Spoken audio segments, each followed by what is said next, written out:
Hello, lovelies. Welcome to yet another episode of Setbooks Worlds with me, Avan Shiko, still a part of Laugh, Learn, and Share. And today I'm so excited to introduce my guest because he has been so instrumental in my theater life, in the setbook industry at large, and also in my acting career. So without further ado, let me take this chance to let him introduce himself. Hello. Hi, how are you? Yes, you can tell our audience, please introduce yourself. I am Director Webbo in Nyangala. Yes. And That's it. just Webbo in Nyangala. Nyangala. Okay, so is Director Webbo also a producer, or is he just a director? What else is he doing? My first love is acting. Then, of course, directing. And then producing. Yes. Yani yako ya kwanza ni ku-act. Okay. So if I know correctly, because I know Webbo from way back, before, by the way, I feel like I've known you almost for half of my life. Yes. Nikikuja kufikiria mali age yenye niko sahi, I've known you for like a long time. Probably more than 11 years. Yes. So I know that you're a father. Let's talk a bit about family life. How is it? How is it being a dad, being a husband? Adulthood is a scam. How I wish I could have stayed young forever. Unamaanisha nini ukisema adulthood is a scam? The remaining part of your life you'll just be working hard to provide for your family. Mbona unatuvunja moyo mapema hivyo? Sasa leta sijazaa bana na wishaanza kunivunjia moyo bana. Zaa utajua. Kwani Ni scam. A father of how many right now? Father Abraham 5. Had many sons? 5. In fact, I have more sons than daughters. A lot of them. But either way, there is also its ups and downs. But generally, it's a good thing. It's a good feeling, right? The wealthiest man on earth is one who has a family, not one who has buildings and assets. Yeah. Yes. True. Because at the end of the day, family is all that matters. There was this thing that I was watching somewhere, and then the person was saying, even when a wealthy man dies, if he doesn't have someone by their bedside, wanamuzika nyuma ya ndizi huko. Kwa shamba yake yenye ako peke yake huko na pesa zake kwa sanduku yake huko bila mtu hata wa kumlilia, and nobody will carry on your legacy. But at least you have like lots of people just as bright as you, because last I remember you're a very bright person. Like I said, I know him. Apa, please guys, don't joke. So they take after their daddy, don't they? They're very intelligent, conniving and smart. Conniving is the word.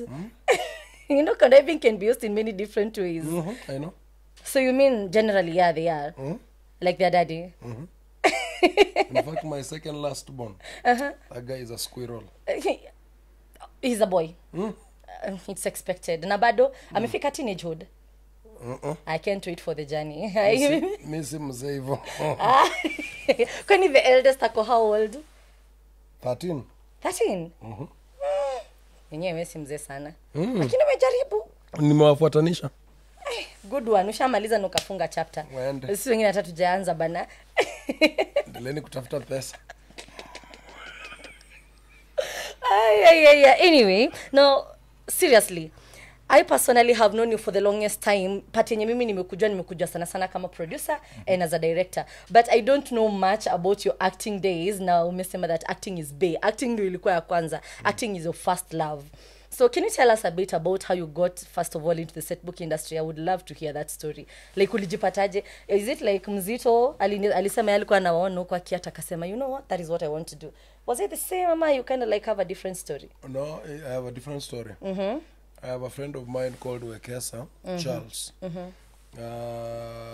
We used to study with him in Uganda. You have studied in Uganda? Okay, yeah. So when we came for the long holidays in Kenya, he told me, Webbo, you're a good actor, come I take you somewhere. And then he took me to Jericho Social Hall. Okay. That was the year 2004. I know you are not born. I was born. Yes, that was the year 2004. When I was born. That is when I went there. Then I found somebody called Joabes. He was directing another young man. Afa akamuuliza, hivyo ndo nilikufundisha kupenda? Enda nyumbani. Akafuta jamaa na nimeketi hapo kwa hora, alafu akaniuliza, wewe unaweza act? What? Kumbe it was a script. Wekesa alikuwa shampanga ndakuja na msanii. nikapanda hapo juu na nikachuja mtu. That was my first experience in Setbooks. And that's how you got in. No auditions, no nothing. So tuseme yako ilikuwa connection. No, me ni heavyweight. I'm talent. No, I'm just saying. Okay, so this Wekesa, back where you are in Uganda, is that like, have you schooled there from your primary, secondary, ama educational background yako iko aje? A level. From 5 and 6. You have gone that. So ulisomea huko Uganda, then you came here. Wekesa was also a student with you in Uganda. Yeah, from 5 and 6. Mkakuja hivi, so tuseme yako haikuwa na auditions, haikuwa na pressure auditions. Kwa nini upite audition uko na talent? Hey, kiburi mtungi pa umeijaza. Ya Setbook ya film tuna audition. No, ulianza kitambo. So now, you know, although I will come there, but if I may ask, hizo siku zenye uliingia now after you entered, role yenye ulitandikwa nayo ilikupea pressure, like was it any different from what you are used to venye mlikuwa mnaact previously? Ukakuja ukapata huku ni kukram lines. Nili act mwisho wa kosa. Mwisho wa kosa I was acting an old man, so haikuwa very challenging. It's when I went to campus and came back, that's when I met serious roles. Ulikuwa na nini? Ndevu nimekuwa nazo kutoka class 7. What the You are an early bloomer, let's say that. Where we come from, we are hairy. Class 7? Yeah. Mingi ama just zile za... No, in fact I had love carpet. What the hell? Hapa. Mapema ndio best. My best. So kaingia ukafanya mwisho wa kosa, kitabu kipi kingine ulifanya? Coming to Bath. Oh my god. Do you know those books nilikuwa naziona tu kwa mwalimu huko, but I never read them. Was it interesting? Yeah, Coming to Bath was very interesting. It had a full of a girl in that script. Who would put shoes in the fridge. Put shoes in the fridge. Uli enjoy kuifanya ama ilikuwaje first experience yako kwa stage? Ilikuwaje? It was interesting. Acting is generally a fresh experience every time. So let's say wewe venye ulitoka tu hivi kwa chumba mamako, ulitoka kama umeshikilia hivi acting. Yani it is something you can do without even trying. Generally starting acting I began in my father's house. Yes. You were an actor ever since you were young. Yeah, because hence conniving. Yeah, I was raised by stepmothers, so I used to act. Yeah. You know, you have to be happy even if you are sad. Oh my god, it must have been hard though. You have to say you're okay even if you're not. So though we won't dig into it, I can say it was not easy growing up. It was hard. Hence the big demeanor. You know, you have a very intimidating demeanor though. Are you sure? Yes. But I have a soft heart. Yeah, we'll see. We'll see about that. Anyway, you see, like the last episode, the colleague we had here, Mzito, said that in his experience, he experienced, although it was good traveling and doing all these things the stage, yeah, part of his challenges ilikuwa kwenda kuachwa na kutolipwa pesa na kupewa explanation. Did you experience the same? No, I was lucky enough to travel with serious organizations, not mediocre. So group yenye uliingia kwanza ilikuwa inaitwaje? Foresight. Yeah, by Joabes. That guy can pay very well. So wewe yako ilikuwa yani flawless. The only problem I had with him, he was too strict on rules. We cannot sleep with girls. And you know, at that age, you want to explore. Umetoka high school, unataka kwenda traveling. Who cares about money? You want to exchange rooms and nigga is so tight. Alafu maombi saa 11. Mnaamsha kuomba. Lakini kuna hoteli moja ilimshinda. Yenye iliwalazimisha. Ebu tell me about that. Tell me. Hiyo siku mwambia kwa ile jibiwa. Hiyo siku tulikuwa sotik. Imefika saa 2 usiku hivi bado tujamaliza kuperform. Tukatafuta mahali pa kulala hakuna. Tukapata hoteli moja legit. Akaingia hapo ni producer na kuanga na kakoti kingine ka black hivi na shati ya red na miwani za black. Na tundevu hapa. Yeah, he looks like a very serious guy. Yeah, that guy. You should invite him here. Sasa akaenda akauliza mwenye lodging, kuna rooms? Mama na buibu akasema, zipo. Akasema, naweza pata 6. No, 7 yake. Moja. Akasema, sawa. And we are a team of 12. Sasa akatuambia tuingie. Mama akasema, no. Hapa hapalali mume kwa mume wala mke kwa mke. Hallelujah. Oh, happy day. Sasa unajua yeye akafikiria anajali maslahi ya wasichana sana. So akatuambia sisi waume tuingie kwa zile rooms. Tukaingia tukaeka mabegi alafu akatuambia tokeni msimame kwa mlango. So kila mwanaume akasimama ameshikilia mlango hivi unajua hiyo ndio mara ya kwanza tukakuwa ma stripper tumeshikilia milango hivi maboy. Yeah. Alafu akaambia wasichana choose where you are comfortable. Hallelujah. Christmas came early, the rest is history. That was the only loophole you had throughout that time. And it worked wonders. What? Hiyo siku hata kuko na kulala next day kwa mshoja venye mmekaa awake the whole night. Sitaki kusema kwa sababu hao actors hawajakufa, wana watch sai. Sim atujui those, so you're safe. Watapiga simu. But for the rest of it was amazing. The pay was amazing. So kama wewe uko nasumbuka hivyo na umetoka form 4 unataka kufanya hizi vitu, how was it changing backstage, by the way? Changing was amazing, but let us not go to those details. I remember fast forward when I was in another group called Milestone. There was a young guy called Muchizi. So that guy used to have a problem with brown ladies. So huyu jamaa ameshika mistari. Alafu dem mmoja unajua backstage vile toka na mbio. Nguo zimetua choka ako hivi. So jamaa akaangalia huyo dem, alafu yeye ndo anaingia next kwa stage. Akaingia kuna rate, alafu akafanya atakumpa hizo vyo nini. Sasa sisi tumekasirika bwana kumrudia ni nini? Anasema bana baby. Jigiji. What? Even your lines zilienda kwa confused. Everything is not working properly. But backstage the effect is tremendous. If you have never been on backstage, you have not seen things. Yenyewe yuko na venye huja wabeza na kaleka alikuwa strika kwa anafanya ile form ya like madem huko, maboy huko, msichange pamoja. Unajua the more you create more rules, the more people want to break them. Yeah. Alikuwa na hizo vitu zote lakini alifanya traveling ikakuwa more adventurous. Because you don't let's find new ways. Because now men are affected by what they see. So the more they are far away, the more we see better. The more you want to explore. Hey, my first experience backstage was very tricky. Unajua mimi niliingia hapo nikiwa a bit shy kidogo. Pale backstage ilikuwa dangerous man. Mimi nisijazoea, sikuwa najua like stop what time ya kuchange. So this first time I'm trying to cover myself with a lace nataka kuchange. The stage managers on my way. Kuona tuchelewesha, stage iko blank. Ilifika mahali sasa na hata sina ile kinyasa ya ndani, inabidi tu wewe na sura yako na nini unakuja tu unavaa ushazoea, you know you don't care. Why did I miss that backstage? Because you are not because you are I should have been there. Well, tulikuwa tunaimba tu. Jesus, I see. Anyway, apart from that now, so you came up, you did all these roles that you did, and acting was amazing for you. Gauging with, because now you have become like you're consistent. Mpaka sahi bado you're still in the set book industry.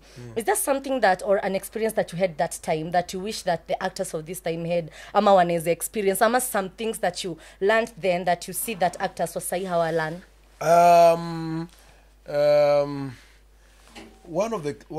Something that I miss so much is we used to act only 2 books. Yeah. We used to act 2 books in a term. And we used to direct, we used to be directed 2 books for 2 months. One book used to be directed 1 month. Another book was to be directed 1 month.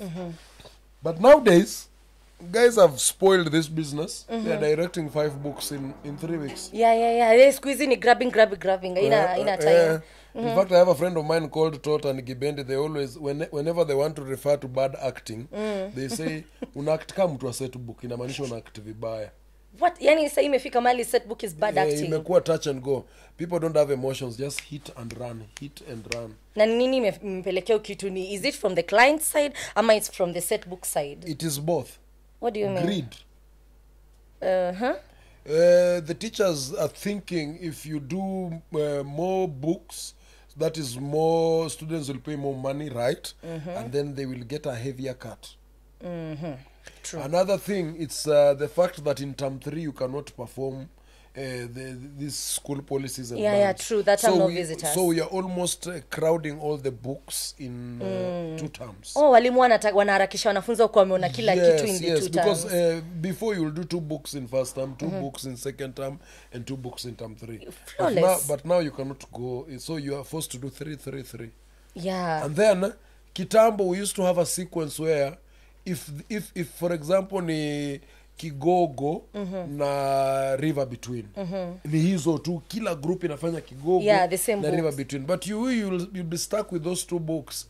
Alafu mtu anatoka na hizi vitabu zingine zote, it'll take away the market from you. Yeah, that's true. So inabidi pia una fit in the market. Yes. If you go and find someone selling a package, you can't go around with your unusual package. Apparently, even Setbooks, when they began, people used to perform one book Per day? per day, and you gone.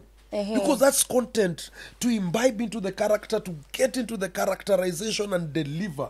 You people used to perform one book. Hiyo ilikuwa kali basi. One book, it's like the mastery. You master it. Yes. Inaingia. And then Grid introduced 2 books. I will not mention names. I will call them Grid. Yeah. Introduced 2 books so that they can make more kill, and then another one introduced 3. Now they are doing 4. Now imefika mahali napigwa phone. Ikipigwa hivyo pia vitabu zinakatakatwa juu haziwezi toshea time. Yeah. So we end up doing a shoddy job. And then there are teachers where if you are giving them depth, they don't want. Yeah. Fanya raka, we want to go and drink alcohol. Yeah, let's just say nowadays people don't care as much as they used to care then. Yes. Each way it goes. Each way it goes. Yeah, each way it goes, because some also the actors and actresses, and hata tulikuwa tuongea na Mzito last time nikamweleza, the breed of actors and directors who are there now is not like what you were. Of course you're going to hear your part as a director. Yes. And the actors that you found back then, you can't compare them to can't now. compare The them. breed is totally different. Yes. Now juu tumeingia hiyo story. Is there something basi positive that you see happening that maybe you didn't experience back then, but you're happy to see it happening for actors at this age and time? In Setbooks? Nothing. What? In fact, things are becoming worse because an actor will act for one term and they think they can produce, and they start doing it. Setbooks has become okay, even a broken clock is correct twice in a day. Let me not be so conservative. Msemo nao sijaisikia jamani. If the clock stopped at 6 a.m. Yeah, true. When the time is 6 a.m., that clock will be correct. True. When the time is 6 p.m., that clock will be right. So a broken clock is correct twice in a day. What I'm saying is, however much I'm being a pessimist in the industry, the good thing is that Setbooks has devolved. You will go to Meru and you'll find a group in Meru. Yeah. What am I saying? We're creating employment in these other counties. But now the problem is, this devolution is not positive in the sense that mimi wa Nairobi nda charge 300 shule yenye iko Meru because of expenses and logistics, yes. Mtu wa huko atacharge 100 because anajua anatoka ndatembea. hapa akienda pale. So we are killing the market, we are killing quality in the essence, yes. Yeah, by the way, it's very bad. I can agree with you in that trajectory. Vitu zinaharibika, especially because of that. Alafu pia unapata nowadays juu sasa wanafungwa tu group anyhowly, there are no systems to guide like who should become a producer. We don't have policy. You cannot. We have associations that are toothless dogs. We have one called KCCA. I'm a member. Hey, I will come back to that. Just toothless. We'll come back to that. The only thing is they can back. I have been a chair there, so I'm saying things. I'm not embarrassed. We don't have the powers. We can only scare people left, right, and center. And I'm not embarrassed to say this. Yeah, we'll come back to that. Sometimes KCCA. you have to talk about your mud so that you can learn how to wash it. By the way, imekuwa kweli kwa sababu nowadays unapata, even if you go to a school, you're performing in a school, say you're a marketer and you're going to perform, the price ranges that you're finding there are crazy. Yes. People charging like 100 bob for like 3 books, and you're wondering, if you're charging 100 bob, then what are you paying the people? What are you paying the logistics? How are you doing these things? How I wish it was only producers doing that. You know, nowadays the drivers, even we hire to drivers, are becoming producers. They travel with you for 1 year, they learn your tides, and you discover a driver is a producer. I've never heard of that one. There are 3 drivers in our industry. In fact, they are on. Hata hawajui chochote kuhusu acting. They will hire Webbo as a director. They know how you do your auditions, and then they know how to go and speak the vernacular in the villages there and get shows. Bora najua mtu hapa, najua connection hapa, najua Yes, fulani hapa, I yes. go get the money. And we are generous enough as producers to tell them the strategies of marketing and everything in the name of showing off. Isn't that spoiling everything? Yes. Because it's not right, kwa sababu inaharibu sana. Manake hata si kuharibu sa, even for the future it will cut off the longevity. Yes, because something like Coca-Cola. Coca-Cola has been there for the longest, but they have never given out their formula. Nobody knows. Even KFC. We always give out our formulas. Yes, we are gladly. In fact, we want to look like motivational speakers. you make a few thousands and you want to advise everyone. And then it's just once. You forget that it's just once, but whoever you've given will go and swipe Yes. it all. The challenge with Setbook production is this. shida iko wapi? Allow me to take it deeper. Please niambie shida iko wapi? These are academic dwarfs who failed in school. Okay, not all of them. 90%. Okay, yeah. So this is the challenge. When you get a small breakthrough, you think that's the breakthrough. And all your life, maybe people have been talking down on you. Now you have gotten an opportunity to talk to people. So people think money gives you the power to speak. True. So because you don't have anything to speak, you're speaking about how you make your money. And that's the problem. So that you can look big. Look big. And that's the that is exactly where the problem is. Na hawa producers wadogo, hawa actors wenye wana act, one time wanaenda nafungua group zao, what actions can be taken to mitigate the same, because they are spoiling the set book industry, and at the same time I don't think they are grown enough or mature enough to own their own productions. I think this is what needs to be done. We need to have policy and structure. We need to be willing to pay taxes. We need to allow our industry to be constituted into we have to have a guiding law that governs us. In the essence, for example, let me give you a profession like medicine and law. You know, not anyone can be a lawyer. You have to go to law school. There are procedures. Not everyone can be a doctor. There's a procedure. Yeah. The problem with us is that you can leave the bank and come and open a production. We don't have policy. We don't. Yes. Number two, the Ministry of Education is actually failing us. Expound. We are getting a book. Okay. We are interpreting this book. We are getting scholars. We are getting literate people to direct. We are spending time. We are not peddling drugs. And then we are taking these books to a school. We are creating employment. If all factors constant, we have almost 500 Setbook groups. These groups, let's give them a minimum of 30 actors. Okay. That's how much? How many? Wait a minute. Like you're giving, each group has like 30 actors. Yes. And they're about 500. Yes. That is about 45,000. No, somebody do the calculation. 4,500. 5 times 3 is 15. Yeah. 15. So that's 15,000 actors. That's a lot of people. We have created employment for the government. We are helping the government to fulfill its manifesto. The only thing they need to give us is a letter. A letter, just a letter. An authority. The reason why we have so many groups is because there's no vetting. And you know, if a teacher is used to eating, even if you say you have given a notice that no group should visit a school, tutacheza hivi tu chini ya maji. Although I think also this is like trickling down from somewhere. Kwa sababu pia walimu wako hivyo manake kwa sababu pia mshahara zao hazitoshi. Yes. Zingine zinacheleweshwa. So, if you're saying you're going to create 5,000 jobs, here is an industry that is creating 15,000 jobs. And you are looking down on it. Because mtu ukimwacha atenda mtaa atakuwa gondi. Ataiba. True. We in fact, even in the industry, we have pastors like taught, so they pray for them. They teach them. We have prayer days. We have prayer days. We have workshops. Yes. In fact, we have all the necessary equipment. In fact, even taught has graduated, is now a marriage counselor. He counsels the people there to get married properly. We are helping the youths. Only give us a letter so that we can run. In fact, if the Ministry of Education gives us the authority to vet, there will be no quack groups. True. Because there will be standards to gauge. But now when there is no letter, it's an open space. Now, wait a minute. When you were the chairman of KCCA, I remember that time we had a letter. I think tulikuwa tumetoka kuvetiwa after the groups were banned. And then it was supposed to be renewed after 1 year. Nini ilifanyika? Mbona hatuku renewiwa hiyo barua? What happened? Tulipewa barua 2017 because it was an election year. Hawakutaka ma youth 15,000 were riot. Yeah, it was a political strategy. It was a political after election. Some riot. So what is happening right now? Because you have said you are in the KCCA. Yes, I'm there. Nini inaendelea sahi to assure the actors ama to ensure that the legit productions get a vetting letter so that we can cut off these toothless productions that you're talking about? Nothing is happening? Nothing.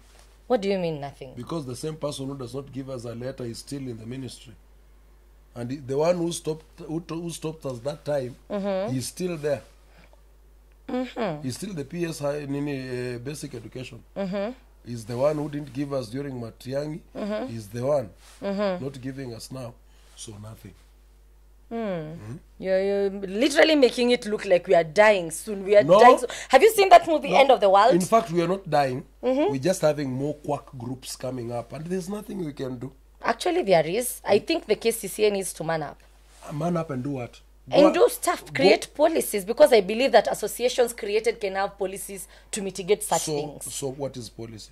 Just something on a paper. And enforce them. Let me how? Because you say they are toothless, they grow some tooth. Let me tell you something. I like critics. My brother attacks me that I know I criticize and I don't know how to write. Somebody burns the midnight oil and you come and say this is rubbish. You are reminding me of me when I am with Tot. Why am I saying this? It's because you see what can give the teeth to this dog called KCCA is that vetting letter. How? The Ministry of Education says, I only recognize the following groups because they passed the I only vetting. recognize this association. The KCCA. Are you getting what I'm saying? And then KCCA now can create policy around it, that it has power. True. And it says, for you to get this policy, you have to be a member of KCCA. Everyone will come running. When you get into the house, you're told, in this house, we sit like this. There are rules. We sit like this. We do like this. Everyone will toe the line. Hey, by the way, in this house, you have to pay monthly rent of 300 bob. People will pay. Why? Because you're holding them by the balls. You have the letter. True. And then a letter is devolved to the whole Ministry of Education downwards, sub-county, county level, to the principals that nobody should come to your school without this letter. True. We will be clean. But now here is a situation where there's no letter. In fact, right now, if a teacher asks you, do you have a letter? We say no. We don't have. But you know me. We need to eat. I'll give you 20%. I'll give you 30%. We will perform. The same thing happened to Teremi the other day. That's why students went on strike. Because they cut a deal with a quack group. That is what happened in those sides of Bungoma.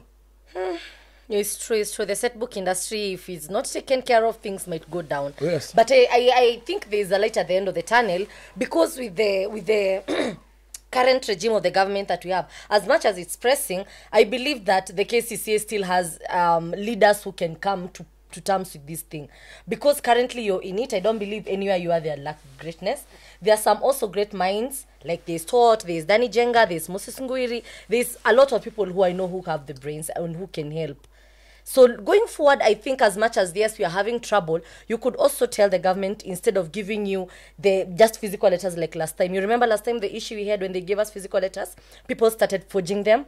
You can maybe let them be digitalized. Because last time that is the problem we had. You see, for you to talk about digital, we must have an agreement that we are getting the letter. We are not getting the letter. So we don't have even room to talk about digital.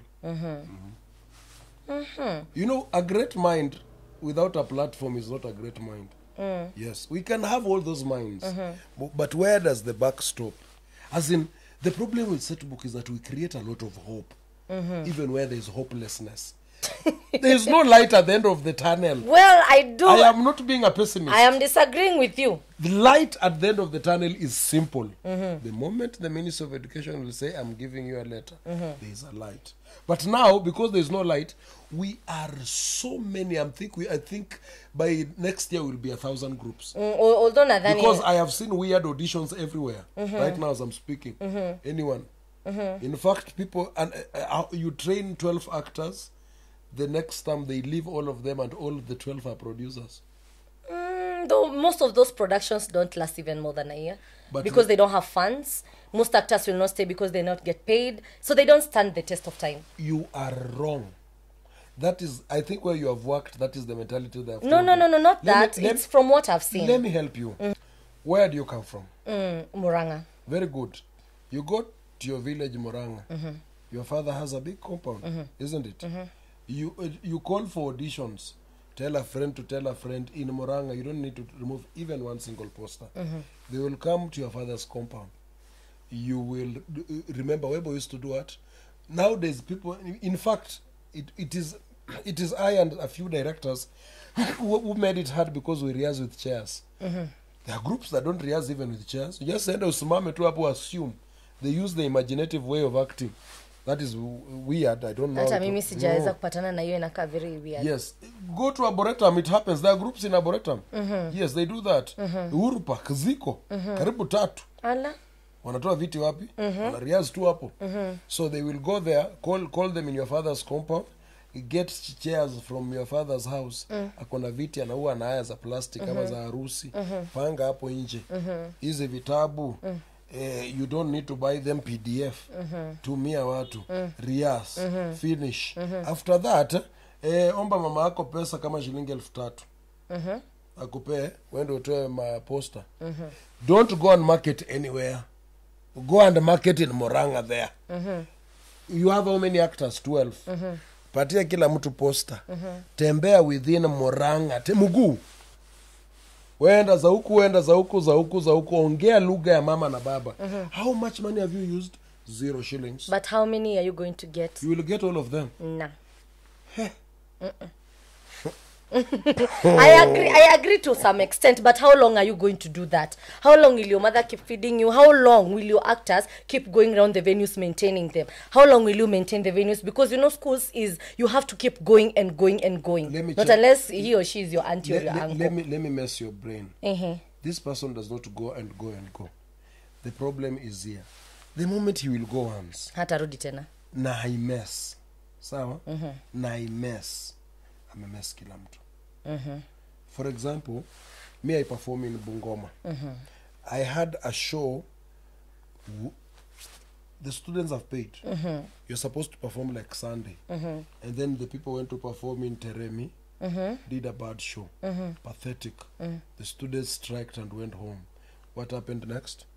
My show, because the school is neighboring, my show was cancelled. On account of a different group? Yeah, they panicked. There was a panic. It is term 3. In fact, people are not supposed to be in school in term 3. So I told you we are sneaking. We are the ministry has made us look like we are doing a bad job. Our job is illegal, like you're peddling drugs. So the principals on answer, kama kumefanyika huko they don't know the principals don't know the teams. So they think ile team imeperform huko ndio the same team. We explained until a dead end. We are doing it in first term. Wanafunzi wali strike on account of a bad show. No, that is new. That is new. Hey, hapo kabla uendelee kuniua moyo sana. Let us take a break from the pessimistic side before you kill my dreams in Setbooks. Let us talk about your directing. You have been like a director for so long. Mimi mwenyewe umenidirect, nimepitia mkononi mwako. Baby, how long has it been now as a director? From 2011. 2011, and now we are in 2024, so probably 12 years plus. I don't know, 13. 13, 14 there. Sindio? That's a lot. I am growing old. I know, right? Unaseka bana. Umekuwa leo ni director hata si actor. Director. For almost 13 years. Yes. No, that is a lot of experience. Obviously kwa hii nini yako umejionea mambo mengi as a director. There is one question I want to ask you because I've seen it a lot of times. Personally, I know you love people who sing as well as uyo watu mwenye unasema. Nyinyi ukipatana mtu anaimba, yani you feel like the Holy Spirit is coming down. So, another way I find you doing when you're directing is that you like teasing a lot, especially beautiful girls. It is said that women are attracted to power and brains, and you have those. So how do you deal with that when the girls start, because they always do these things to directors. I've seen it happen. How do you handle girls when they start working such? Is it the time for quick fire? No, we are not at quick fire. That question looked like that question behaved like quick fire. No, we are not at quick fire. Quick fire. What happens? You see, I have developed a stamina in this sense. that number one, in my organization, I came up with a uniform for rehearsals. Okay. You will come from home dressed to kill, because you have to impress as a person. True. But when you reach the rehearsal space, change into rehearsal costume. And I always talk about a black t-shirt and a black trouser. Why? To avoid those temptations. Oh, yeah, because at the end of the day, you're a man. Yes. Yeah, true. Number two, I direct people's groups, right? Sometimes that is apparently when you mature up, you discover this is the job that feeds me. True. The moment you trip, that producer will not call you again, and that means you will sleep hungry. Yeah, you will spoil it. You get what I'm saying? So sometimes it is not saying that you are not seeing the temptation. Sometimes you go through the temptation and tell yourself, oh Jesus, if you don't come back right now, my Father in heaven, you hold it. You will not find anyone to go to heaven. You're putting on crazy self-control. Yes. And then beautiful girls are always there. Na kwanza theater. They are not yet born. Yeah. That's what I usually say. Well, and by the being a director takes a lot of self-control. Because one moment this girl is impressing you in this way. The next moment this one is impressing you in this way. Alafu mwingine hata no man nimesema some of them come on to the directors, because most of them you'll find them, they are the ones who are going on to the directors. So this is something that is public in the whole industry. Those ones who are close to me, in fact most of actors, who say Webbo ananga siri. I know you're right.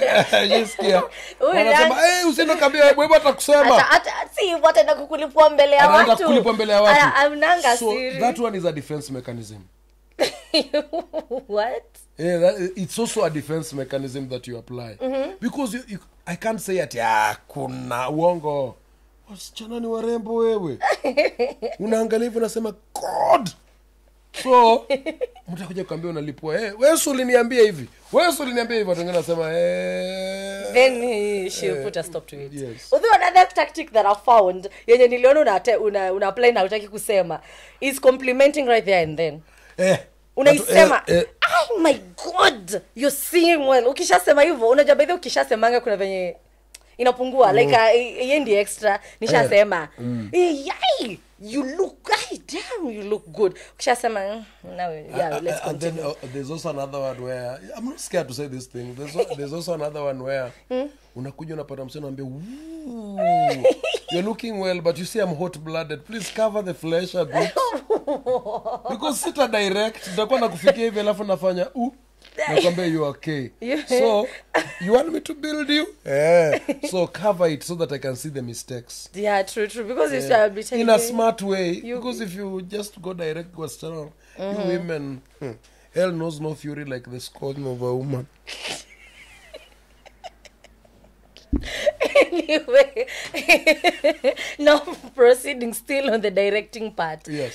Hybrid yenye tuko nao sasa ya actors wanakupelekaje? Because let me tell you one thing, and I also need you to answer me this question. You are a disciplinarian. You and that man called Todd are disciplinarians. Let me tell you guys, when I was in the in the industry back then, before he decided to get busy with life, him and Todd used to terrorize us. I call it terrorism, but it was in a good way. He used to terrorize us and call us all sorts of names, but no matter, because I ended up becoming a great actor because of that. But tell me, where did the discipline come from? Did it come from your number one teacher, Jawabes, the way he used to do, you ended up implementing the same thing? Ama it's just some sort of thing that is in you? Ama where did you learn that out of? So much discipline, so much like, do it. No, you're not doing it. Like, you're so strict. You're such a disciplinarian in terms of discipline. At a behavioral. My father. Your real dad or your art dad? Real father. Yeah, that guy is way off the league. He is unreasonable. So you decided to become all the things he is. So I discovered, unreasonable people get what they want. No, they are more selfish. Yes, they get what they want. They are not diplomatic. So you decided to do that. So you go like, we are skiagi. So you do what he wants and leave him. So when it came to directing, I started directing when I am broke. And I needed the money like no man's business. So the discipline comes in automatic. Don't joke with me. Tunataka tumalize hii shughuli. I want to make this money. Because when you go back home, you have not paid rent, you don't have what to eat. You don't, so you are like, you producer amesema nimalize hii kazi. And it must be a good job. Yes. So you have no option. That was then. This generation that we have right now, I cannot treat them the way I treated you, for example. Yeah, true. They are not passionate about art. They are passionate about social media. And they have found ways of making money on social media very fast. Nowadays, the process of becoming a celebrity is not the way during our times that you have to get set book, then you go for auditions for TV, and then the process. People have developed shortcuts around the process. So somebody does not need the need of working so hard when you can go and do a TikTok video, strip yourself naked on TikTok, and people get the followers, do crazy stuff, jump into the water like in Parambamba, and you are there hitting everywhere. Yes. This one here, nini siji vijana tuache miada. What is the name of it? Simple Yes. boy. Do when you have vocals like your songs will not sell, and you are a vocalist. But Steve, and he's a celeb. Oh, you are tall like the other boy who is very tall. Oh, Goliath. And he's now driving what? Yeah. And he's now flying where? I think. So, you see, such a person, kuja umpeleke Kayole social, umwambie shike lines. Uwezi muaras. This generation, quitting is nothing. Yeah. You see, during our days when you quit, utafika kwa gate ujiwaze useme madhe home nini.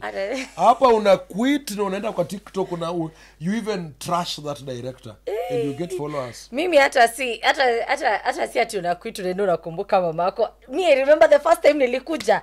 Hey, Jemo. Me, I the first time I entered into theater, I found you and taught, but I remember the first one who I met on the first day was taught. And the moment I met him maybe face to face, Nikona, what he's doing and the way he beat me on the first day, I quit. But then in my mind, I was like, tomorrow I'm not coming back here again. I went home. I don't know. I went crying. I cried. And then I thought about it. And the next day, I woke up and came back, by the way. And I carried on. And I used to quit every day when going home, especially during that one last week. Because eventually, on your time, yes, quitting was... It was, by the way, I don't know why we never quit. Tulikuwa passionate. Hata tukilipwa pesa kidogo. No, we never quit because there was no options. But right now, there are options. YouTube was not even that much. Yes, TikTok was not that much. Yes. Yeah. But these people are living and going to do TikTok, and they're not worried. There's online writing now. People are writing and making money, sitting at the comfort. Alafu nataka kumwambia Arias kwa jua. I think it's weaklings. I think it's not even a matter of social media. They are weak. Look at the products that were beaten. They are very productive. They are hardworking. They are the people who are sustaining the industry. But look at these other ones. Mtu anafanya siku mbili, I don't want. Yeah, and they wanaona line ukimpea role kubwa na quit. So we strict directors, slowly, we are coming up with diplomatic way. Like now, right, there's... what is annoying me with social media is that people who have quality, if you post on TikTok, it will not even move. That's mbona. Lakini piga nini? Taran, to do those sites. These people have 100k followers at space. Do nonsense. Yes. Do something. James Webbo, you do stupid stuff and you get views. Yes. And then you who is doing something. Kumbavu zako umbwa wewe Mungu wako sama. It will trend. Try to educate people. Scroll. Try to preach like taught. 2 views. Yeah, scroll up. We're scrolling up. That is our social media. Will you beat that person? So what next? You have to come up with a diplomatic way. This is what we do nowadays. The first week, we bond with them. There's nothing like the director is seated this side and the actors are that far nowadays. Nowadays, we sit together. You make them know the human you. You make them understand why you need to do this. You make them understand why you need to be tough. What? It is no longer the way... this guy is tough from onset. No way. We will laugh. You will make them know. Sometimes you even have to bring them into your house. They have to know this is a human being and he has bills. Not hearing from you, they have seen. They have to see the naked you sometimes in lack. sometimes you know what, so they buy you plus the vision. So when you are tough, unajua tunakosea huyu mtu. Now that is how you bring toughness in. Like ile ya kitambo tu, what's your name? Get there, run. Nakwambia, whom did you tell get there? I am leaving. Where is this problem germinating from? Because baby, the generation is changing. It's not a problem. Only a fool does not change his mind. True. And only people who don't change with times are the ones who are left behind.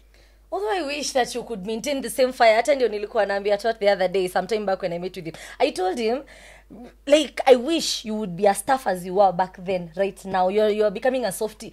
This time when bado unakumbuka ile plan ulikuja kuona tukidirect and mpaka na feel awkward anani direct na hanichapi. Like, I'm not used to that. Unakuja Jemu, seriously, you're coming to watch me act and you're not calling me Mafumala. No. You used to do that. You know why we cannot call you Mafumala right now? Because I'm grown. I'm a big girl now. Not even a big girl. You have learned. Maybe, okay, it's growth. But still. So why should I shout at you and you're doing what I want? Sometimes we used to shout, not because we don't like that person. Ashiki! Yeah. But there, guys, Like quick story here. Let me tell you something. You see this man seated here. But there, kabla niseme Kenyatta kusema, do you have a nickname? Very many. Give me one, please, and I expect one from your head. They call Mafumala. In Kakamega they call me Mzae. That's what I have. In drama festival they call me Bazu. You do drama? Yes, I train drama. What? Na sasa mbona venye nimekuuliza what do you do, you have just said you're James Nyangala. No, that you told me to introduce myself. You say No, I am a director. I am also a producer. Let my works speak for me. What about those who don't know your works? I don't know. Then that means I've not worked so hard. Okay, Bazu. Do you know Uhuru Kenyatta? Yes. What does he do? Right now? Guess. Tell me. Sai. Probably relaxing off his retirement. What was he? He was the president. William Ruto. He is the president. Raila Amolo Odinga. He is the opposition leader. Supposed to be the opposition leader. I am tired of introducing myself. The more I introduce myself, it means I've not worked hard. I appear like this and everyone says Webbo. If you ask anyone who is Webbo, they tell you that you're talking about that governor. You're talking about that former minister. If you say in that manner, then everybody will know you from a different facade. Because I personally did not know that you direct drama because I'm not in any way connected to drama. So what were your side watakujoni nini? And then when you come to this side, do you know Cleophas Malala? No, but I hear of him. Okay, then that makes sense. Even him, he has not worked so hard. Oh my God. You know why I'm saying that? No. I need to work so hard in drama that even you is not drama. Do you know Oliver Minishi? That name rings a bell. That means you are not in drama. It rings a bell, by the way. Because, why am I asking these questions? You need to work so hard until anywhere people know you. People know you. Like you know Churchill. Yeah. Are you a comedian? But I don't know. There is a part of his life I don't know. No, are you a comedian? No. You know he's a presenter on radio? Yes. His voice. Thank you. I know your different facets, but I don't know all of them. That's what I mean. Yes. So, okay, continue working hard. But where I was, that's why I asked him. His nickname was because, guys, this guy, together with the guy you hear him calling and when you try to discuss apparatus at taught, they call me Kodoa up to date. Kodoa. And that's name Kodoa, ni yeye ndio alinipatia. Aki, I swear, if Tot calls me by my real name, I'll be like, no, this is not Tot. This is not James Webbo, because they never call me by my name. They call me Kodoa. That's why I asked you. And if you ever hear someone calling me that, by this school, bado atunita hivyo, imagine. After the new generation? Even shame. I am gifted. He calls me Kodoa. He calls me Kodoa. Even Karano, some of the actors who were there at that time, they still call me Kodoa, some of them. Like, what? The name stuck. I don't even know why you gave me that name, surely. Because you could not say, no, it's because they asked a stupid question. Nikodoa hivi, nikodoa macho hivi. Yeah. See, that's what I did. I asked a stupid question. And back then, you were not allowed to ask stupid questions. Sa tutaki kuja kawe ni amateur, kama we ni nani. Ukiuliza swali na ni stupid, endo kapeleke huko. Endo unatukanwa ama gay, you guys. Sikizi tunajibu. Hey, you guys are lucky. Those who are acting at this day, muko lucky, because God, you are even thinking twice. We literally had to have a dialogue in our heads before you ask a question. Do you know that? Yeah, you see, hard times Create tough people. Yes, and tough people Create lazy men. We have created them. Here they are, very lazy people. Okay, so and then lazy men, they create tough times. and the circle continues. And here it is coming. But good thing, after the tough times, they are there. Then we'll have tough people again. Yes. Yeah, so the cycle will be there. I pray to be alive in that generation. I love being tough. I love being tough. Carry on your toughness. Continue in this generation. Stop waiting for another generation. I might not Acha kuwa bembo sana, baby. Me this nini of bembelezaing, I don't understand it still. I don't buy it. Now, moving on. Yes. Not because I know you and you don't want to say it. I also know you as a producer. Is Art Masters International still on? Is it still operating? Yes. Yeah, it is. We are based in Kakamega. But soon I'm bringing it back to Nairobi. Yeah, because last time it was supposed to be in Nairobi. Then before you moved it there. Yes. But you moving it back. I moved the organization during COVID. COVID ilinichapa nikaenda Si wewe peke yako. COVID was tough on everyone, especially the setbook actors. Ilinikuta below the belt. What happened? Below the belly. Barely survived COVID because Nilienda Ocha, siku survive, nilienda Ocha. Kwani huko Ocha ulienda tu kukaa? Nilienda tu Ocha, sijali. Hey, me COVID ilinikalia, man. If I tell you, I became a tuition teacher. Hallelujah. You sing hallelujah, do you know? You were better than me. I surrendered. I went to the village. Me, it was so hard. I ate my savings until nikaona namaliza. I became a tuition teacher. I had a grade 8 student, a PP2 student, a pre-unit, and a baby play group, and they all wanted to be taught. At least. And then their parents were, I used to charge them 300 per week. Imagine. They were also facing COVID. You are so they never paid. I started even practicing how to write leaflets. Dear parent, please clear your outstanding balance of 300 shillings, 600 shillings. It was tough. At least they prepared you for parenthood.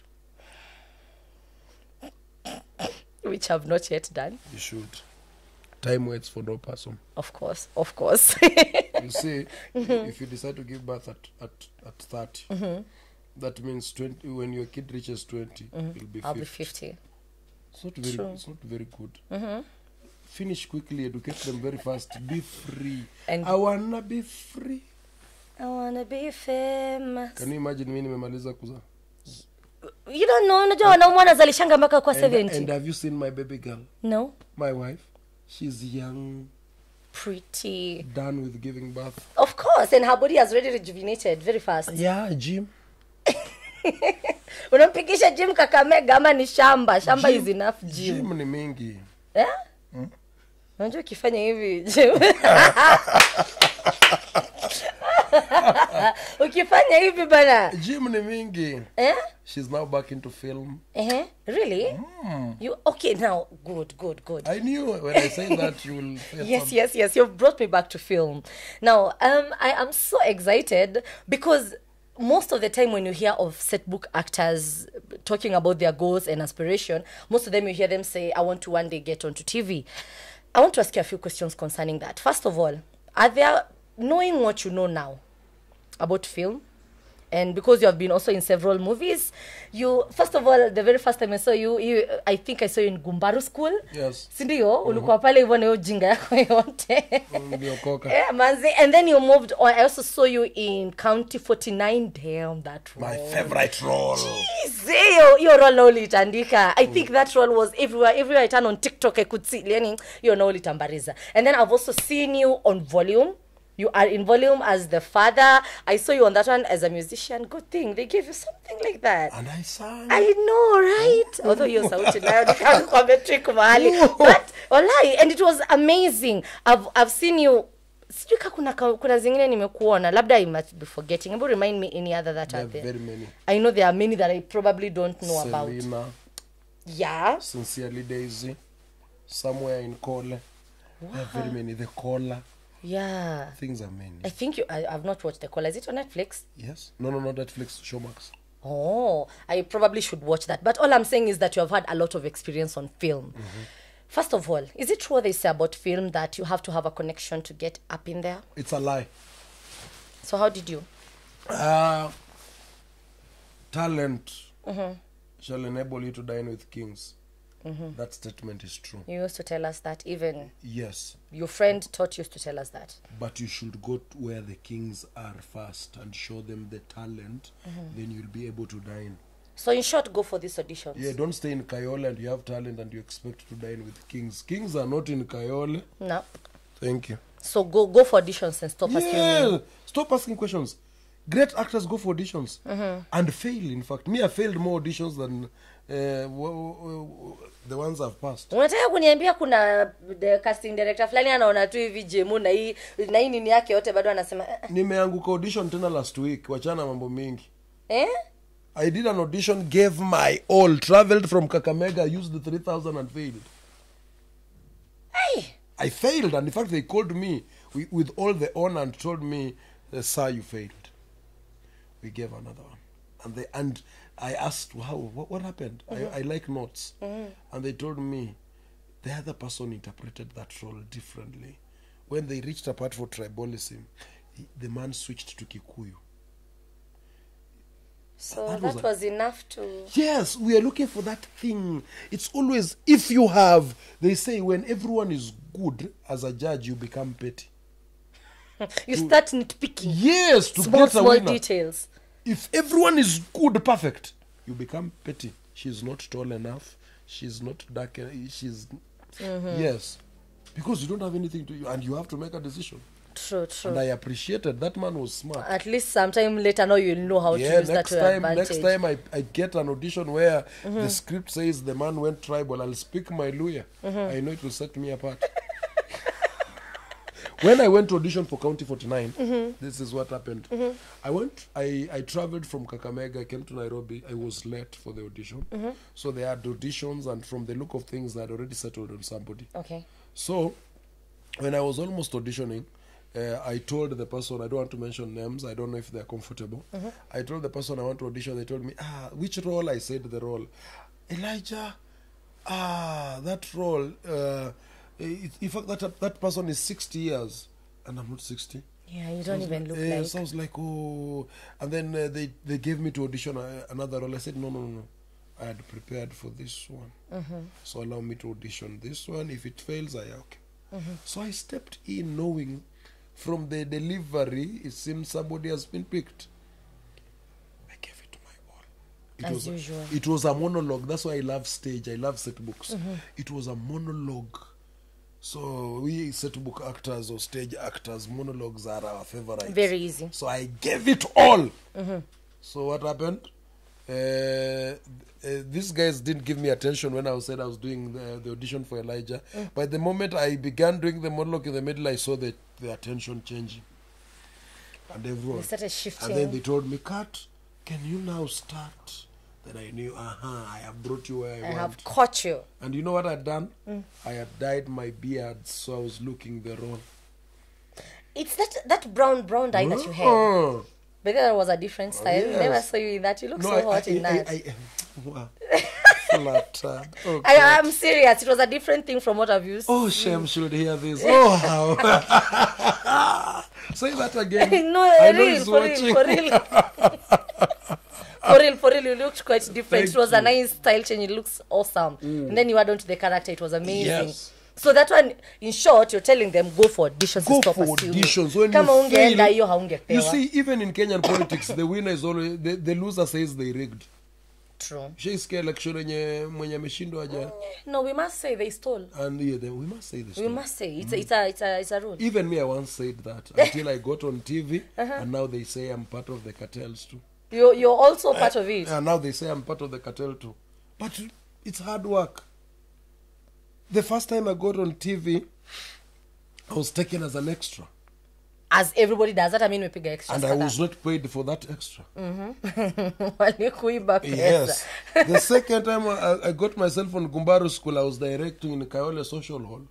And the casting director will unanyesha, Joel Otuko, I can never forget. Amesimama ndani ya hiyo hall. And you know me, when I'm directing, I like speaking my Luya. Mafumala! Sijui what. So kumbe the guy is understanding what I'm saying. And because I'm calling you guys Mafumal and you're laughing because you don't know the meaning. Him is Luya, he knows the meaning. So after that he calls me and tells me, you're a very funny man. Can you do a Luya accent? Are you asking a Setbook actor if he can do something? I learned something. Joel was dressed lowly. If I had the ability to despise him, I didn't.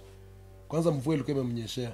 So he told me, come to Protel Studios tomorrow for auditions. So mi najua ni mtu ako na idea, ananiita Protel.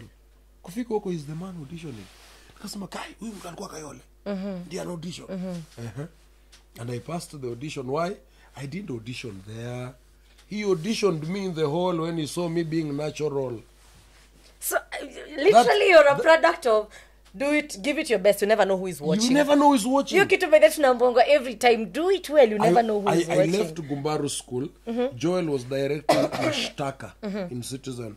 So he told me, Webbo, which route are you taking? I said, no, I'm free. We are finished so early. Take me to Mashtaka. So I took him to Mashtaka. He's a director. So I go, I sit in the audience there watching him direct. The owner of the show comes and says, this is the guy in Gumbaru School. Hey, come. I need you. Hey, Ebu, audition. And you got in. I just lifted the character of Gumbaru School to Mashtaka. And I got in, I got the role. And the remaining episodes, I was the main character. There's no luck. If I never went where they do their filming, I will never be in Mashtaka. True. Number two, me, if I'm in Nairobi and I'm not shooting, I'll call these people, where are you shooting? Can I come and pay a visit? Be visible. Onekana. Ndio wakweke in mind. Yes. Out of sight, out of mind. I am on this podcast because I don't know who will watch. By then you never know. Yes. We want that guy. They'll start telling you, we need his contact. Yeah, that voice. We need that voice. Shock on you. The first time I did a video shoot, music video shoot, it was from an actor I directed. Yes. You know, even these people who we direct, don't despise them. You don't know 3 years where they will be. I directed a lady called Kasmall. Very well. When we were in Jawabu, I was a stage manager. And you know, in Jawabu, the producer didn't used to hire directors. So we stage managers. That's how we learned to direct. I'm just being honest. It was so terrible. So the stage managers were the directors. Yes, I directed this girl very well. Later on, she moved on. And she got married to a big shot in the film industry. So they are looking for someone to do Mateke. You remember the song for Mateke as I said? Mateke. Yeah, yes. Mateke. I am the pastor in there. Because when I need to go and watch that song yes, again. because when they wanted to shoot, they wanted someone who can do that. The girl says, I know, my director. And I got a deal. So just be good to everyone and do your work diligently. Stop blaming other people. Clap for them when they get, because your time will come and they will clap for you. Yeah, and definitely because through power of association and knowing, they will also pull you up there. Yes, life is in turns. You know, when we were in high school dining hall.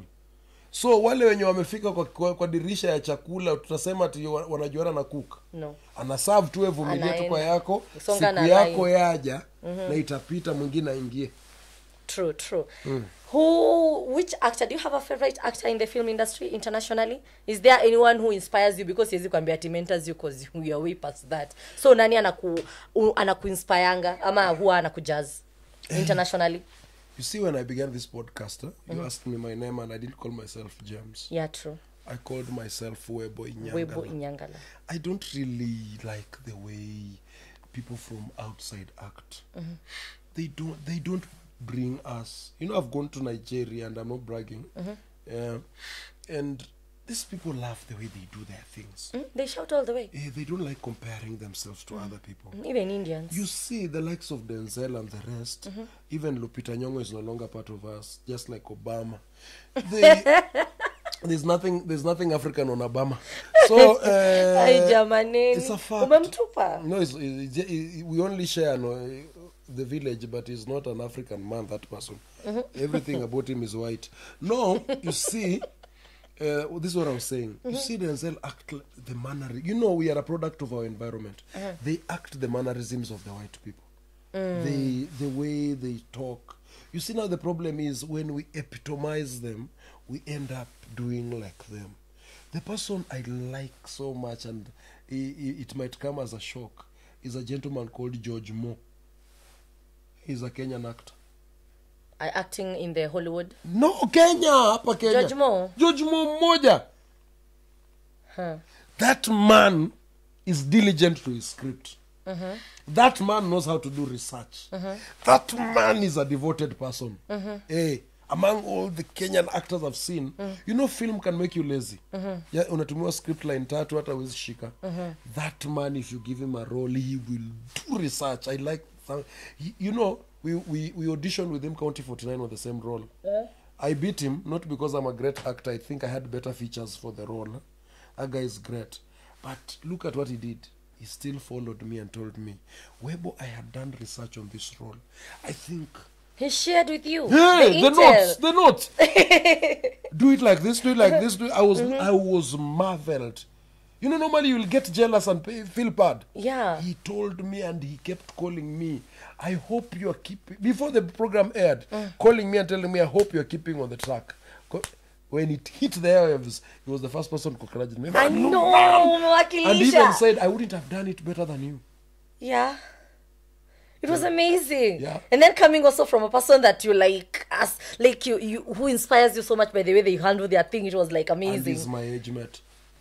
So there's nothing, you can't say he's an old man. Yeah. Yeah. But you see the actors who are ahead of us in Kenya, if I see them, and I don't want to mention names, I don't want to create enemies, they act like white people. We are becoming westernized even in the film mimi industry. nikikasirika, mimi naturally ndakwambia wewe iva wewe mimi sitaki mchezo. But when you're told in film ati you are overdoing it, ati just use your eyes, just say umenikasirisha. Those are white people. Let me tell you something. The first time I went for Inspector Mwala. Hey. The first time I went for Inspector Mwala niliambiwa hiyo kitu. Turn down. Walijaribu kuni turn down mpaka ikabidi sasa amepunguza volume huko kwa sound recorder. What is the essence they of want me to shout. Now I'm supposed to shout after someone who is kidnapping someone and they don't want me to shout. Because we have been configured to speak ati the eyes do the talking. Ati kill the gestures so much. Ama kidogo to, hey, you know, even when you're crying, someone has heartbroken you. In Luyaland, nikikuongelea sema wewe kuja. Everything is gestured. Would you one day want to open your own film production thingy? Yes. And do it like the Nigerian ways. Not in the Nigerian, the Kenyan way. You do it natural, authenticity. I didn't mean to say to do it like Nigerians, to do the Nigerian culture. The way they do their things, we also own our own. You want to own Kenyan? Yes. Do like a Kenyan, authentic. Mulu anakamenga mistaki, misiendi. Na kiweza anaongeza hapo matusi ya ndani. Wenda hurumula. Lakini ukienda kwa if you to film and do like this, you are overdoing. Even for the Kikus, you are like, why you ko ngope? Yes. But now you are so toned down. So you utasema hebu sema kwa hiyo kitu kama umetone down. Thiana ko koma o. Ow. Nakwambia thiana ko ngope. Haikuji hata. Okay, speaking about that bado. They make us caricatures. Robots. And I know, guy, kwanza set is you bo. Set is hazina energy. Like, you go to a set, everybody is talking so slowly because the microphone. But I need you to experience, and I need you to experience directors who have directed Setbooks and they directing film. For example? Gilbert Localia. Licarion. I've not been there before. You will be marveled. They tell you, we know you are a stage actor. Do it. So do your thing. Me, I know how to do it. Feel free. Hey! That's how the fire would leave. That's how I was told in County. Yeah. That's why you did it like that. It was like, hey, unataka kumuoa kweli. That's what we do on stage normally. Hey, Jamanini. I hope one day maybe I'll get to work with them. Yes. It would be amazing. No. Now that some anointing attracts anointing. Now that I am here, they will watch. And when they watch, they will know, there's a star here. Wow. You hear that, guys? I'm a star. Coming from the daddy. Anyway. Let me tell you something. And this one, take it serious. Nowadays, miracles God still performs miracles, but through people. Yeah, true. People, human beings are doors, open doors. You get what I'm saying? So, if even right now, see the door. Always see the door. And choose whether to enter or not. Yes. People think it's using people, but it is the door. Shikilia mlango. Wewe umeona door. Na si pesa mlango. Use that door. Use that door. Use it well. That is where the miracle is. Enter as many times as possible through that door. Through that door. That's what people call connection. Go to an audition. Stop isolating yourself. Meanwhile, Setbook. Hey, huyu ni Avril. Hi, how are you? I am Eva. Ooh, watch my monologue. Help me a little bit. What do you think? You've created rapport. Next time you meet, I'll not be a stranger. yes, there was a lady who really wanted to date high-end people. So she used to save 200 bob and go to the high-end coffee places and just buy coffee daily with reading the newspaper. You know, everywhere there are regulars. So the regulars of that place are seeing her as a regular. Next time when she was seated, the regulars began saying, hi, how are you? And eventually, She got one. now she lives in Karen. I'm not giving you a story that is fake. You guys, wasichana mwenye mnataka high-end, simesikia tactic. Save 200. And a coffee house. Sit sexily, wear something nice. Look skimpy and read a Yes. magazine. And then you'll get your You want to nini. go for one audition, fail and complain. Where were you? Aya, now knowing what you know about film industry, Jemo, and all that it has, of course it has its ups and downs. Hakuna kitu inanga hiyo. Oh, yes. Because it's like the epitome of many people. Everybody who is in the industry is like, I want to go to the TV, I want to do someday, nini. Would you advise them that that's the right way to go? Like, yeah, you can still hold that as a pinnacle of your career. Ama would you advise them to go another way? I would always advise is follow your dream. Okay. I can never tell you not to do something. I was not dreaming with you. I cannot advise you on your dream. It's you who dreamt. Yeah, true. You get what I'm saying? For example, if you want to join our industry, it is volatile. That's a fact. Always have. Life has taught me. This industry has taught me that always have invest your money. It's something I've learned out of pain. That if you get 50,000, invest into something else. You can never have one passion. You remember the parable of talents? Yeah, true. You must have at least 5, 2, 3. You know, if you're saying you only do acting, then you only have one talent. And you know what happened to the one with one talent? You know, right? Yeah, the master yes, took it because back. thinking critically, didn't have these other talents to sustain them.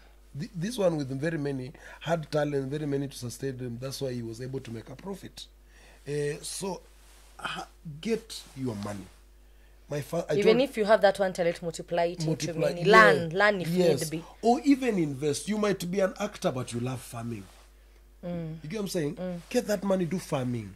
As you're doing farming will sustain you in season when this one is out of season. And when this one is out of season, this one is in season. When this one is in season, definitely this one will be out of season.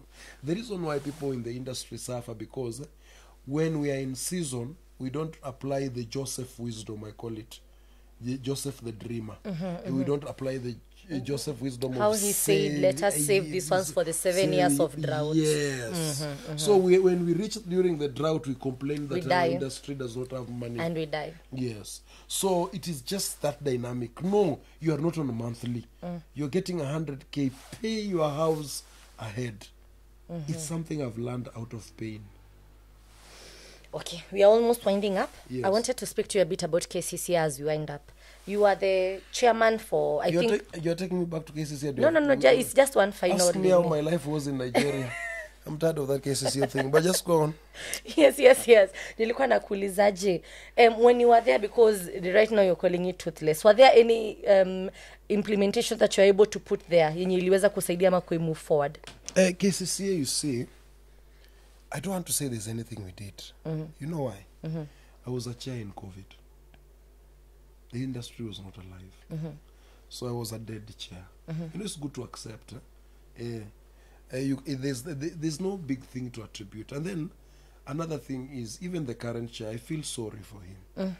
They are busy into activities. You see, when you know the problem, but you're going around it, or Suji, we are doing workshops, or Suji, after workshops, you're going to get Suji motivational speakers to motivate you how to market. That's going around the problem. The problem is, we need a vetting letter, and all these other things will fall in place. So they should work on that. Number two, the association KCCA was founded on a wrong foot. Everyone came together because they want the letter.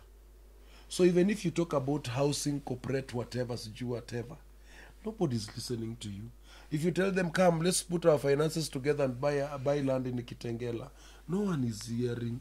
My brother, we came together because of the letter. So I feel sorry. These are legit people.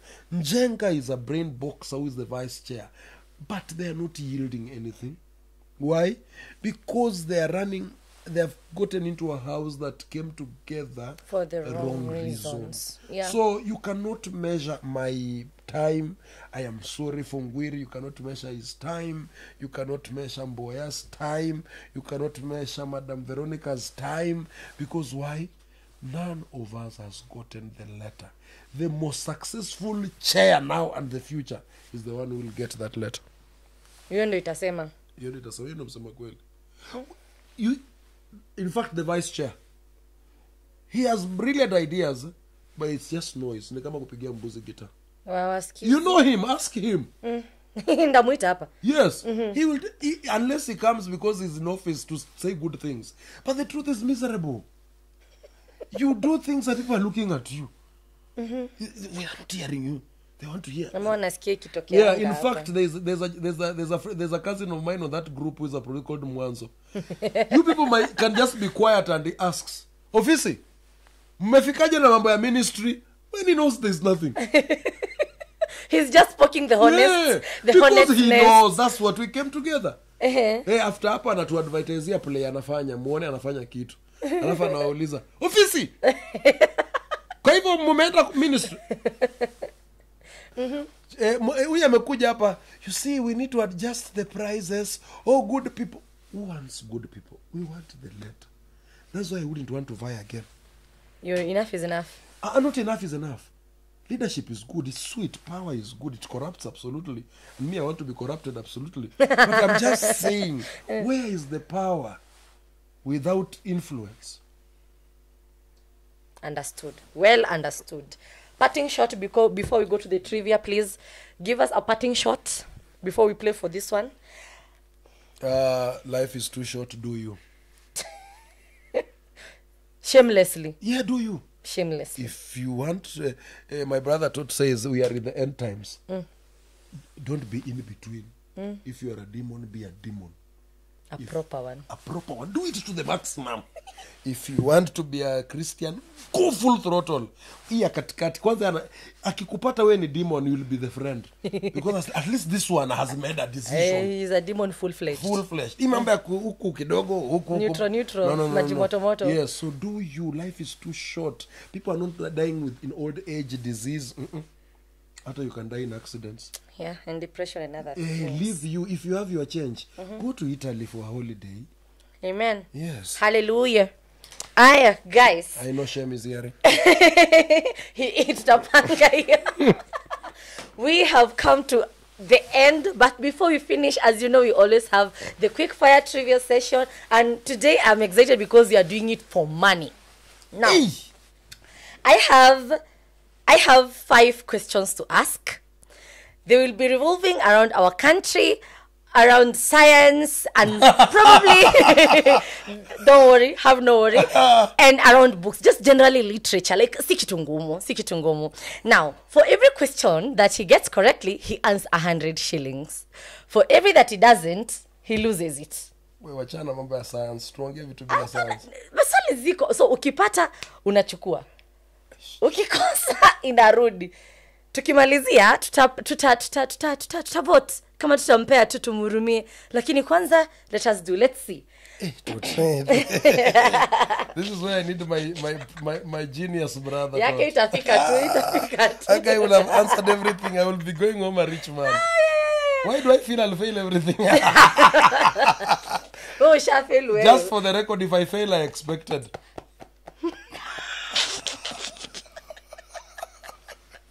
They are very easy, by the way. They are very easy. Hata ya kwanza ni rahisi sana. Hit the airways. Are we ready? Where's the money? Show the money. No, M-Pesa, I promise. After that, you can show. You can show the message. I wish I had cash. I would have given you cash. Oh. Do I have cash? Is there cash? No. M-Pesa. We'll do M-Pesa transaction. Squeeze mambo digital. Ready?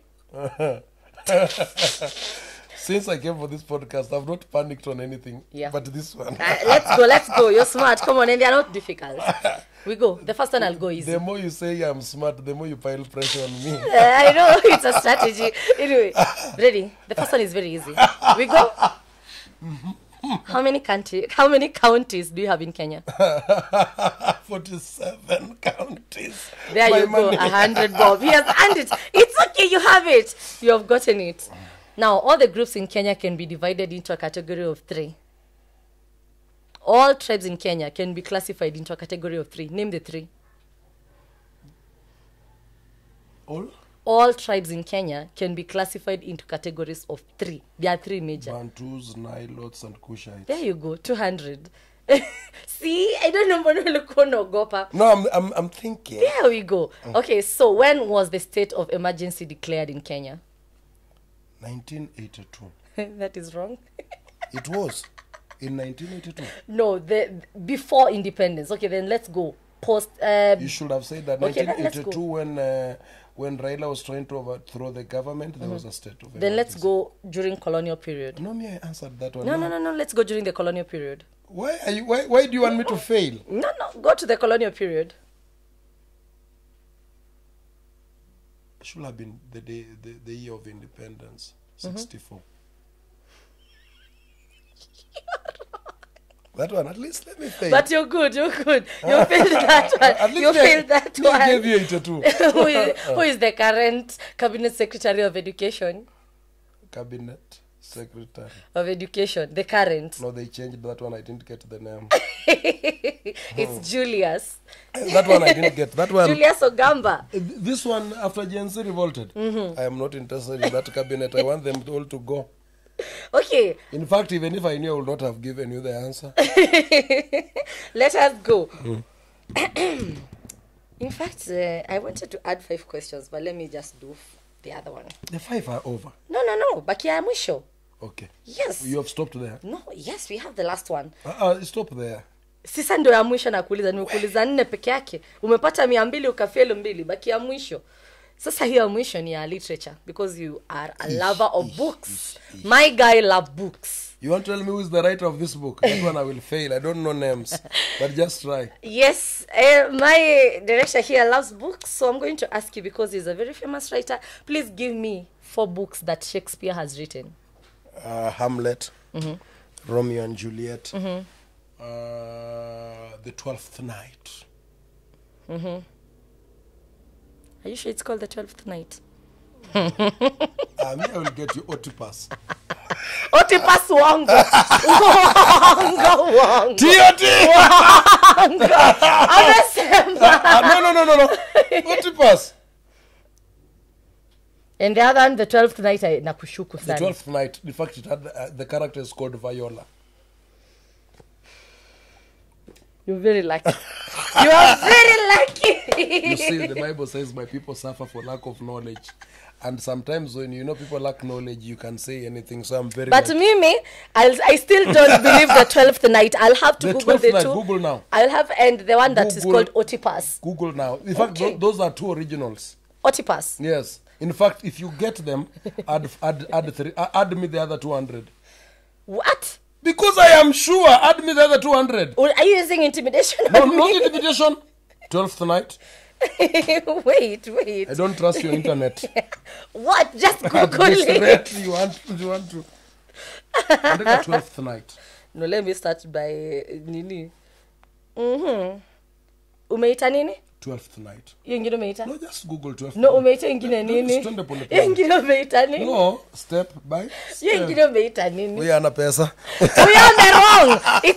It's not called OT pass. It's called. OD pass. So you're blaming me because I come from Luyaland. Acha hizo. Hey. Because I come from Luyaland. No, yananigeuzia. It is tea with a stomach. No, Jemo, you can do that to me. You can do that. Let's Google this other one. 12 nights. Well, at least that one you're right. Umepata tatu. Ndamurumia. Ndamurumia tu asema amepata hiyo jo amerong moja tu. Wengine ni Oedipus. So he has earned out of 500 shillings, he has earned 300, but since he has done a lot for me in my acting career, and basically at 1982 amepata juu, yes, there was a state of emergency. I think I'm going to kujazilia, but hiyo ni soda. Na mbona sikufikiria 2020? There was also a state of emergency by Haiku declarewa. Ilideclarewa sulika curfew ya 6. State of emergency ni curfew ya 6. Hiyo iko sawa, lakini iku last kama ya 1952 24 hours, 23 hours a day. By the way, that was the worst one. 23 hours a day. 1952 October, after Nani was killed, it was 23 hours a day. After who was killed? What is his name? This guy, Chief Warohio. He was killed in broad daylight by a Mau Mau warrior. So the government ended up declaring a state of emergency. 23 hours curfew with 1 hour of sunlight. Okay. It was really bad. So that was the one I was waiting for. But nevertheless, it has been amazing. Jemo, thank you for... Just a question for you, one. Yeah? Just one. You have been tough on me. I'm glad. I'm excited with you. I just thought a question and then we can part this. Oh my God. Uh-huh. What? When are you getting a baby?